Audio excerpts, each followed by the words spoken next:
Bear vs. bike. When you take your bike into the mountains, the terrain is not the only thing you have to worry about. You're in bear country now. This terrifying encounter was filmed from a chairlift at Whitefish in Montana. The stress-inducing footage captured a black bear chasing after a mountain biker as he pedals furiously downhill to escape. And although a ride like this is a challenge to a mountain biker, as you can see, the bear handles it with no problem. The bike rider had been enjoying the beautiful mountain trails of the Rockies when the animal suddenly hurtled across the low bushes towards him. As he takes a bend in the trail, the bear takes a shortcut across the rough scrub and gains ground. It's on. This is a quick reminder that Montana is not Disneyland. However, the cyclist did make it to safety after the video ended with the bear in mid-chase. Montana is home to the wonder why tents would be considered adequate accommodations in lion country. There's nothing but a little fabric between you and the king of the wild cats. These unhappy campers are surrounded by lions trying to enter their tents to eat them. Not a very pleasant situation, to say the least. It's two of them. So, will a lion typically attack a tent? According to experts, whenever you're camping in an area with lions, a tent is always the best form of shelter. Even though a tarp or hammock could be a lightweight option, a tent provides more protection and is more of a deterrent to animal attacks. Lions will not attack a tent unless there's something seriously wrong, such as injury, disease, or starvation. Curious wildcats are par for course when you're in the region, so know before you never go on them. Anytime you're camping in the tent, you should take protective measures to ensure that there's nothing at your campsite or in the tent that can attract wildlife. This means you should never store food or anything with a strong scent inside the tent. Curious big cats like this would have no problem tearing it to shreds. Ghost Girl. It's the talk of hundreds of people in Cambridge in New York State. Check out this mysterious ghost picture of a little girl deep in the woods caught on camera. Needless to say, the photo of this so-called ghost girl captured on a trail cam has spooked everyone in the region, and it certainly has gotten people talking. The new landowners in Cambridge, New York State had set up the camera in the woods as they were hoping to go hunting, but wanted to check if the area was a popular route for locals first. And they were shocked to discover a grainy picture of what appeared to be a little girl playing in the woods. Local legend states that a little girl around the same age as the one featured in this photograph was killed playing on the area. The president of a local paranormal research said they had experienced a lot of paranormal activity. And what's even crazier is that a ski resort owner has since come forward to say he recognized the picture as his granddaughter. Birch Bay is a protected bay of the east shore of the Salish Sea, approximately 100 miles north of Seattle and 35 miles south of Vancouver. And rumor has it that Bigfoot lives here. Here we go with another Bigfoot. The proof that we need? By far the most common evidence presented for the existence of Bigfoot is eyewitness reports. There have been more than 10,000 eyewitness accounts of the creature in the continental United States over the last 50 years. Yet the so-called missing link has managed to stay missing for over a century, evading cryptozoologists and amateur photographers, even into the age of smartphones. But in this footage, it's pretty convincing that whatever walks past this trail cam might not be a human in an animal costume. In most accounts, Bigfoot is usually described as being about 8 to 10 feet tall and covered in hair. And if that's true, then maybe this is it. Folklorists trace the phenomenon of Bigfoot to a combination of factors and sources in the cultures of indigenous people, the European wild man figure, and folk belief among remote communities. However, the majority of mainstream scientists have historically discounted the existence of Bigfoot, considering it to be the result of a combination of folklore and hoax. But whatever this thing is, one thing's clear, it's big and it's hairy. What an extraordinary sight caught on camera.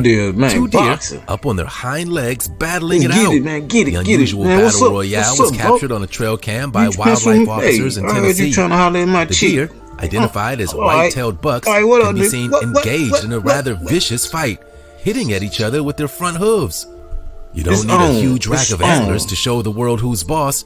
Although most often thought of as forest animals depending on relatively small openings and edges, white-tailed deer can equally adapt themselves to life in more open prairie savanna woodlands. These deer have relatively large antlers in proportion to their body size and large tails. Antlers begin to grow in late spring, covered with a highly vascularized tissue known as velvet. Growing antlers are sensitive, and bucks are very protective of them during this time, choosing instead to spar with their hooves. And some deer just have an attitude, antlers or not. Sometimes these animals will get up on their hind legs and try to intimidate the other deer. Their tempers really all boil down to hormone changes and the occasional battle over food. But no harm done, these deers walked away uninjured. It's almost impossible to make out what these lights could be. Doubters online suggest that it's just an insect hovering in front of the trail cam. Others, however, think it could be something else. Something conspiracy theorists and believers love to talk about. Aliens. Do you think this is evidence that we're being visited right now? And that aliens could be among us, hiding in plain sight? I don't know. Maybe not. But what about flying saucers or strange craft flying above us? Recently, a highly anticipated U.S. government report of UFOs was released. The unclassified report was demanded by Congress after numerous reports from the U.S. military of vehicles seen moving erratically in the sky. Possible explanations include common aerial objects like birds and drones. It could be atmospheric phenomena such as ice crystals. It might also be new developments by the U.S. government or private entities. You definitely don't want to come across this on a nice evening motorbike ride with your buddies. Then again, better that than on your own. This chilling footage of the so-called alien hitchhiker has gone very viral. The video emerged after a group of motorcyclists filmed a mysterious figure walking down a poorly lit road in India. It shows the figure emerge from the dark, illuminated by the front lights of the group's motorcycles. At first glance, UFO enthusiasts have claimed the tall and slender figure appears to resemble a character in a sci-fi movie. No wonder these bikers seem to approach the figure with some degree of trepidation. At one point towards the end of the brief clip, the figure turns around and looks at the group before continuing down the road and into the darkness. What is that though, Naturally, the video has sparked a number of bizarre theories, with some claiming it was a ghost and others suggesting it was an alien visitor. The figure looks human enough, however. Its arms are longer than humans, and the whitish figure looks to be wearing a skin-tight outfit, or they're nude. It's a lot to unpack, right? Our advice, stay back and keep filming. You never know when you might come across an alien hitchhiker again, so ride it till the wheels fall off. So they say. Monster.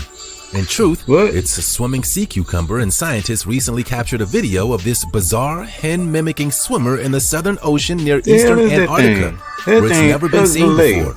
This so-called monster is a strange, pinkish red creature with a body like a plump-breasted, decapitated chicken, earning the creature the name Headless Chicken Monster.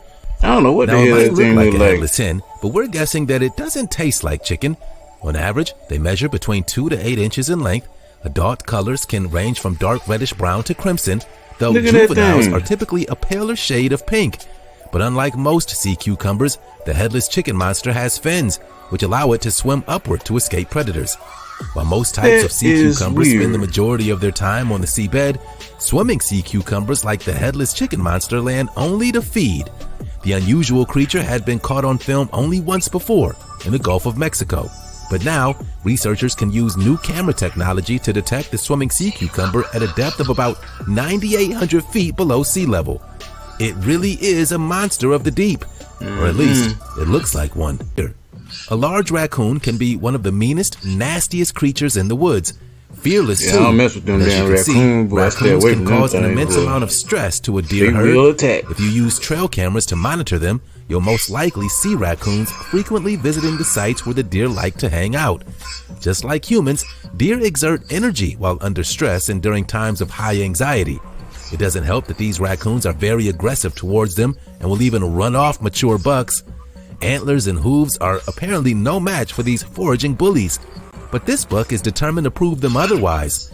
You can see through the trail cam footage how frustrating it must be for this buck to have to compete with an army of greedy raccoons. It has an impact on the deer too. When antlers are growing during the summer, excess nutrition that isn't utilized by a buck's body systems is directed toward growing antlers. When a buck uses energy, stressing over raccoons, there's less left over to be used for growing antlers. And we can't have that. But it doesn't seem to matter to these raccoons. They couldn't care less that this buck is sharing a meal with them. The deer, on the other hand, seems completely over it. In the East Coast folklore of the United States, the Jersey Devil is a legendary creature said to inhabit the pine barrens of South Jersey. The common description is that of a kangaroo-like creature with a horse or goat-like head, leathery bat-like wings, horns, small arms with clawed hands, legs with cloven hooves, and long forked tail. It's reported to move fast and is often described as emanating a high-pitched, blood-curdling scream. One of the first reported sightings was in 1812 when Joseph Bonaparte, Napoleon's older brother, claimed he saw the Jersey Devil while hunting in the area. The Jersey Devil's fame solidified itself in January of 1909 when nearly 1,000 reports came in from eyewitnesses throughout South Jersey claiming they'd seen it. More sightings occurred and the legend grew. Fueled by random animal attacks, strange footprints, and reports filed by eyewitnesses who supposedly encountered the Jersey Beast, one of the strangest accounts of a Jersey Devil run-in happened in 1927 when a taxi driver in Salem City allegedly encountered it while changing a tire. A winged creature was pounding on the roof of the cab. Guess the Jersey Devil really needed a ride, which is weird since they supposedly fly. We're thinking that in the event of a zombie apocalypse, it's probably best to get out of the city. However, if this trail cam footage is any indication, it might not be safe there either. Apparently, zombies do not mind walking dead in nature. And no matter what you do not go inside that abandoned house in the middle of the forest. There will be zombies there as well. The biggest key to surviving is learning how to scavenge and forage for the things that you need. Gonna be and if you're in need of a compass, an analog wristwatch will do just as good a job. Simply point the minute hand towards the sun, and halfway between the number 12 and the hour hand will show you where south is. Can a zombie do that? If you're thirsty, a plastic bottle can be used to sterilize drinking water. Simply fill your bottle and leave it out in the sunshine. The sun's UV rays will pass through the water and kill any germs that are in there. And who would you take with you during a zombie apocalypse? Who'd be most useful? Do you know anyone who has the skills to grow their own food? Or someone who's good with their hands, like a carpenter or metal worker? These are the people you need when you're trying to outsmart zombies. One listen to this scream and you'll want to leave immediately. In fact, in the video capturing the sound of the blood-curdling scream, the person can be heard saying, "I think it's time to go." Could this be the legendary Wendigo? It's said to be a malevolent spirit with human-like characteristics, which possess human beings. It's known to invoke feelings of insatiable hunger, the desire to cannibalize other humans, as well as the propensity to commit murder in those that fall under its influence. In indigenous representations, the Wendigo is described as a giant humanoid with a heart of ice. A foul stench or sudden unseasonable chill might precede its approach. Yeah, they did the same thing that was on Antlers. This all sounds bad to us. I think it was the same thing in the Antlers of the movie. At the turn of the 20th century, the indigenous tribes blamed many unsolved disappearances of people on Wendigo attacks. As the tale goes, the Wendigo was once a lost hunter whose intense hunger drove him to cannibalism. After feasting on another human's flesh, he transformed into a crazed man-beast, roaming the forest in search of people to eat. However, the exact details vary depending on who you ask. Some people who've claimed to encounter the beast say it's a relative of Bigfoot, but other reports compare the Wendigo to a werewolf, and its scream will send anyone off running. Paranormal levitation is the rising of the human body into the air by mystical means. Do you think it could be real? Those who believe in this kind of thing think the process is caused by supernatural energy, which lifts the person unwillingly into the sky. This so-called paranormal activity was caught on camera by an unexpected dog walker. While pointing the camera at his dog, Tarzan, we tag along with them as they record something you don't want to see on. Puppy seems a little nervous and won't respond to the owner's calls. And then we see what looks like a little girl levitating in the snow-covered forest. The man who filmed the footage chases his beloved dog and he stumbles upon a clearing where this girl, dressed in a red coat, appears to be flying above another person's head. They got that teaching their daughter how to fly, you don't call them on his dog starts barking. After a closer look, you can see the floating child's breath moving through the freezing air. The passerby is so horrified by the girl's behavior that he even drops his phone. Some people also believe that those who are particularly tapped into the spiritual world have the power to levitate. Others say this could be a hoax. Either way, time to go, Tarzan. This is the stuff of horror movies. These dolls have been attached to trees in a wooded area in a Staffordshire forest in England. It's not known where the dolls came from, but the area does look like the set of a horror film. Would you agree? Somebody got a lot of time the Ouija on board is their also located on the floor nearby as well. Buy some dolls or get and dolls. The person filming was left mystified after finding the creepy collection of baby dolls nailed to trees while exploring the infamous Cannock Chase. And what about this drone footage which reveals a mysterious figure in the brush? Could this be the famous black-eyed girl of Cannock Chase? It's been whispered about for decades around these parts, with claims that the forest is haunted by an entity known as the Black-Eyed Child. Y'all see that? Cue the drone footage of what appears to be this exact ghost spotted lingering in the trees. Who doesn't love a spooky ghost story, right? Do you think the dolls and the black-eyed girl are connected? Some people think so. Others claim that these black-eyed people make appearances all over the world. There are reports in the US that they go knocking on people's doors. You can apparently hear them screaming in the distance. Whatever it is, we're thinking it's a good idea not to stick around. Many legendary staircases have a juicy story behind them. The Spanish steps in Rome, the Loreto staircase in Santa Fe, and the steps that lead to nowhere in the Winchester Mansion are just a few. However, these strange staircases have also created a buzz across the internet. Are you superstitious? What type of stuff is that? There are many stories about abandoned staircases in national forests all over the world. I don't know where they go to now, but they used to go somewhere. Deep in the forest, in the middle of nowhere. Just a staircase with no other structure attached to it. Have you ever been out for a walk in the woods and stumbled across a random staircase? Well, according to many people online, if you spot one of these things while enjoying a stroll through woodland or a forest, you should never climb the stairs, no matter what. They can differ wildly in style, age, condition, and design. Often there's no clue as to why they're there, and their isolation only deepens the mystery. There could be many explanations for them, such as remains of forgotten buildings, but there could be more to the story.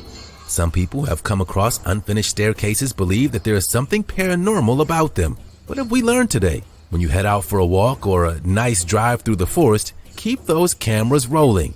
It might get weird, whatever you capture, but it could be wonderful as well.